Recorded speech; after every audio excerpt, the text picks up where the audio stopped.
पडताळणी समितीने एकदा रिपोर्ट दिला की नंतर तुम्हाला इथे डिस्क्वालिफाय करण्यात यायचं सभागृहामध्ये.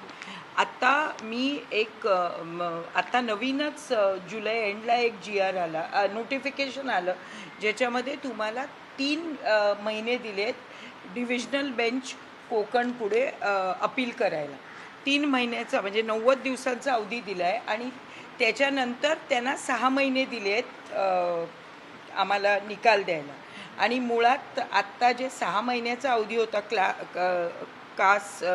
कास्ट स्क्रुटिनी कमिटीला, तो 1 वर्ष केलं. ओके, 2 महत्त्वपूर्ण बदल झाले. आता माझी ही पहिलीच केस आहे, ज्या वेळेला हे नोटिफिकेशन निघालं ना त्याच्यानंतर माझी पहिलीच केस आहे. म्हणून आज मी कमिशनर, मेयर, लॉ ऑफिसर, मग म्युन्सिपल सेक्रेटरी आणि इलेक्शन ऑफिसर BMC यांना आज हे नोटीस द्यायला आली. मी थोडी ती वाचते. Statutory notice and caveat placing an absolute embargo on any proposed disqualification proceedings or declaration of seat vacancy pending statutory appeal against order number 1345 dated 28/2026.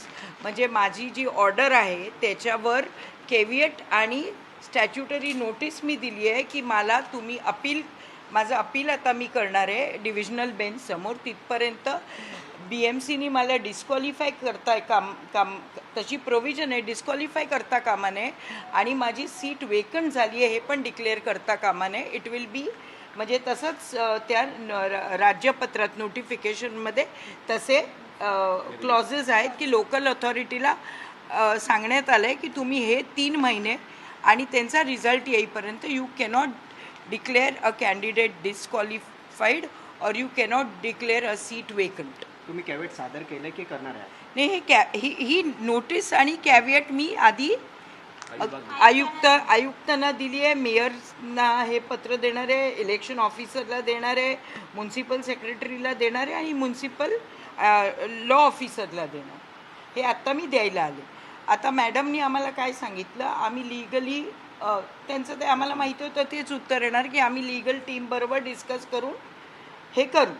पण जर का लीगल टीम बरोबर डिस्कस करून लीगल टीमलाच ह्याचा अवेअरनेस नाही आहे खरं तर.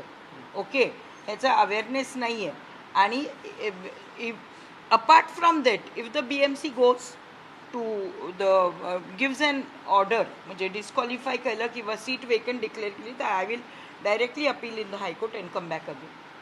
म्हणजे माझं डिसिजन हे राज्यपत्र आहे गव्हर्मेंटचं, ज्यांनी 3 महिने एक्सटेन्शन दिले आणि 6 महिने त्याच्या पुढे डिव्हिजनल बेंच कोकणला वेळ दिली आहे आमचा निर्णय घ्यायचा. तुमच्यानंतर सदा सरवणकर देखील भेटणार आहेत, लवकरात लवकर निर्णय द्यावा यासाठी ते आग्रही आहेत. यासाठी देखील भेटणार.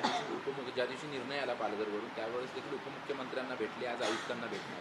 ठीक आहे ना, त्यांनी कुठे जावं, त्यांनी चंद्रावर जावं, अजून कुठे जावं याच्यात मी काही बोलणार नाही. ते त्यांचं काम करतायत, मी माझं काम करतो.